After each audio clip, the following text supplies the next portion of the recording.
സുബ്ഹാനല്ലദീ അസ്റാ ബിഅബ്ദിഹി ലൈലൻ മിനൽ മസ്ജിദിൽ ഹറാം.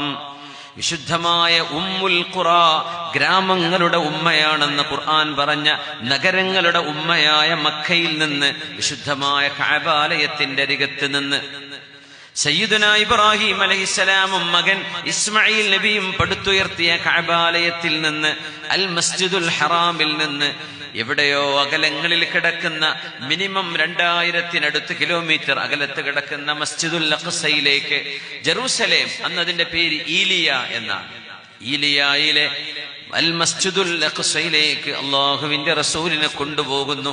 ആ പള്ളിയാണെങ്കിലോ ദാവൂദ് നബി എന്ന വാപ്പയും സുലൈമാൻ നബി എന്ന മകനും എടുത്ത പള്ളിയാണ്. 2 പ്രവാചകന്മാർ പണിത പള്ളിയിൽ നിന്ന് 2 പ്രവാചകന്മാർ പണിത പള്ളിയിലേക്ക്,